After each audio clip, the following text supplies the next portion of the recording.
24 मार्च को ज्योति नाम की एक लड़की दिल्ली के द्वारका जिले के हरिदास नगर में भाई की गुमशुदगी की रिपोर्ट दर्ज कराती है। वो पुलिस को कहती है कि 5 मार्च 2024 को उसका भाई गायब हो गया, जिसका नाम रवि है। रवि अपने भाई दीपक और भाभी सीमा के साथ शिव इंक्लेव में रहता था और खेती बाड़ी का काम करता था।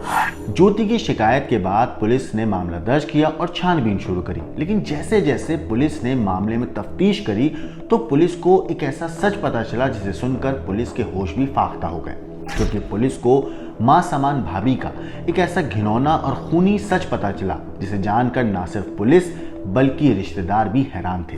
ये कहानी है रिश्तों के कत्ल की, ये कहानी है अवैध संबंध की, ये कहानी है लालच और कत्ल की, ये कहानी है एक भाभी और उसके बॉयफ्रेंड की, जहां भाभी ने अपने बॉयफ्रेंड के साथ मिलकर देवर को मार डाला और 78 दिन तक सोशल मीडिया पर उसे जिंदा रखा। नमस्कार, मेरा नाम है मोहम्मद आसिम और आप देख रहे हैं क्राइम तक।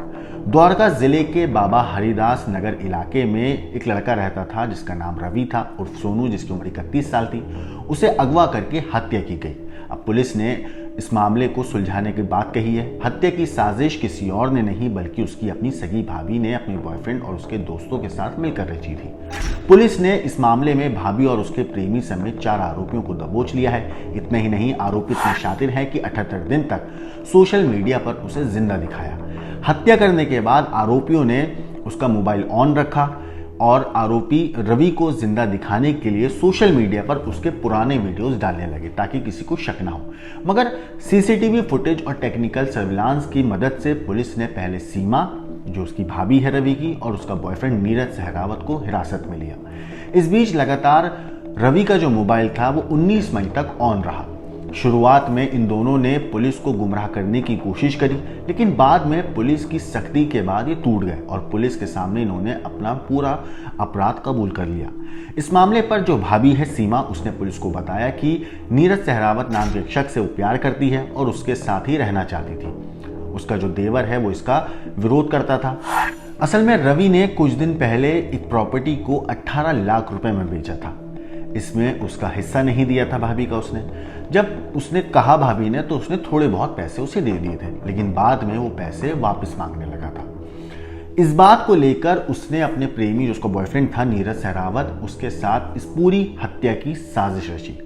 पुलिस ने आरोपियों की पहचान करी है, जिसमें शिविंकलेट ढिचाऊ रोड नजफगढ़ निवासी सीमा है, जो पीड़ित है, जो मृतक है, उसकी भाभी है, और उसका प्रेमी गांव जोंदी झज्जर का रहने वाला निवासी नीरज सहरावत है।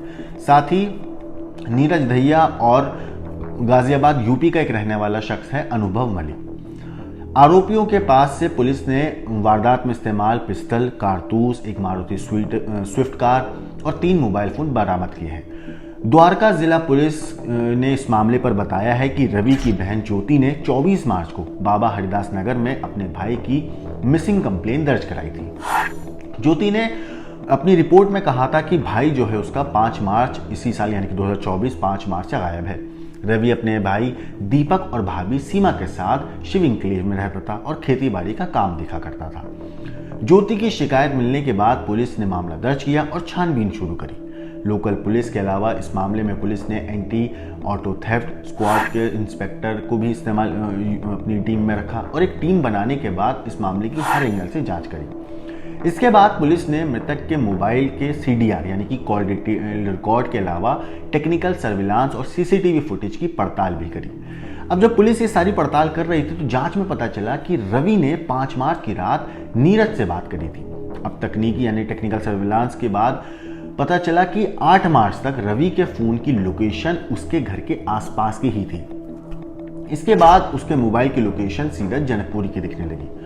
पुलिस ने रवि के रिश्तेदारों और जान पहचान वालों के नंबरों की भी जांच करी तो पता चला कि 5 मार्च को सीमा का फोन नीरज दहिया इस्तेमाल कर रहा था और उसकी लोकेशन गंगनहर मोदी नगर के पास की थी। अब उस रास्ते के टोल प्लाजा की जब सीसीटीवी फुटेज पुलिस ने देखी तो उसमें सीमा की स्विफ्ट कार दिखी जिसे नीरज सहरावत चला रहा था। अब हत्या करने के बाद इसके जो आरोपी थे उन्होंने शव को मेरठ के सरदला थाना क्षेत्र में फेंक दिया था। उसको 3 गोलियां मारी गई थीं। अगले ही दिन रवि का शव यूपी पुलिस को मिल गया था। यूपी पुलिस ने भी मामला दर्ज किया हत्या का और छानबीन शुरू करी थी, लेकिन जब शव की पहचान नहीं हुई तो यूपी पुलिस ने रवि के शव का पोस्टमार्टम कराया और शव का बाद में अंतिम संस्कार कर दिया। दिल्ली में हत्याकांड का खुलासा हुआ तो फिर पुलिस ने भी हत्या का मामला दर्ज किया, क्योंकि पहले ज्योति की कंप्लेन थी मिसिंग की, गायब होने की रवि के। मगर जब इस पूरे मामले में सारी परतें खुल गईं तो पुलिस ने इस मामले में हत्या का मामला दर्ज किया। आरोपी नीरज दहिया और अनुभव को भी पुलिस ने गिरफ्तार कर लिया। रवि की हत्या करने के बाद आरोपियों ने उसका मोबाइल ऑन रखा। आरोपी रवि को जिंदा दिखाने के लिए सोशल मीडिया पर उसके पुराने वीडियो डालने लगे। इससे ये लगता रहा कि वो जिंदा है। पूछने पर सीमा अपने पति और रवि की बहन से कहती थी कि उसका जो मोबाइल है वो ऑन है, वो अपनी मर्जी से कहीं चला गया है।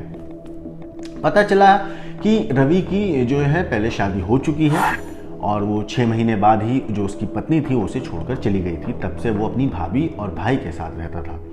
पुलिस जांच के दौरान शिकायतकर्ता जो उसकी बहन थी ज्योति, उसने ये भी बताया कि होली के मौके पर जब वो और उसकी बहन सीमा अपने भाई के घर पर पहुंची तो रवि वहां पर नहीं था। इस पर जब उन्होंने रवि के बारे में अपने भाई और भाभी से पूछा तो भाभी ने बताया कि नीरज सहरावत ने कहा है कि रवि का मोबाइल ऑन है और वो व्हाट्सएप पर भी ऑनलाइन है, लेकिन वो उनकी कॉल नहीं ले रहा है। ऐसा कहकर दोनों ने उसको गुमराह करने की कोशिश करी थी, जिस पर बहन को शक हुआ था और इसी के बाद उसने पुलिस में शिकायत दी थी। मगर जब टेक्निकल निगरानी हुई, टेक्निकल सर्विलांस हुआ तो पुलिस को पता चला कि सीमा के पास एक मोबाइल फ़ोन था जिसे फरवरी में नीरज दहिया इस्तेमाल कर रहा था और 5 और 6 मार्च की दरमियानी रात उसके मोबाइल की लोकेशन यूपी के मोदीनगर स्थित गंगा नहर के पास की थी। अब साजिश रचने वाले नीरज सहरावत का भी जो लोकेशन था उस दौरान उसी रूट पर था और वो सूर्योदय से पहले यानी कि सुबह होने से पहले ही शिवा इन के लिए वापस लौट आया था, जिस पर पुलिस ने टोल प्लाजा की सीसीटीवी फुटेज की जांच की और उसमें उन्होंने सीमा की जो स्विफ्ट गाड़ी थी उसे देखा जिसे नीरज सहरावत चला रहा था। अब इन सारे तकनीकी सबूतों के आधार पर पुलिस ने आरोपी नीरज दहिया और सीमा उर्फ रिंकू को दबोच लिया और उनसे अच्छे से पूछताछ हुई। हालांकि जैसे हर अपराधी करता है, शुरुआत में इन्होंने दिखावा करने की कोशिश करी, बात को गुमराह करने की कोशिश करी, अलग अलग बयान देने लगे, लेकिन जब पुलिस ने इनसे सख्ती से पूछताछ करी और सबूतों के साथ पूछताछ करी तो ये दोनों टूट गए। उन्होंने अपना गुनाह कबूल कर लिया। इन लोगों ने बताया कि इन्होंने रवि को गोली मार दी और उसकी बॉडी को मोदीनगर के गंगा नहर के पास पड़ी झाड़ियों में फेंक दिया।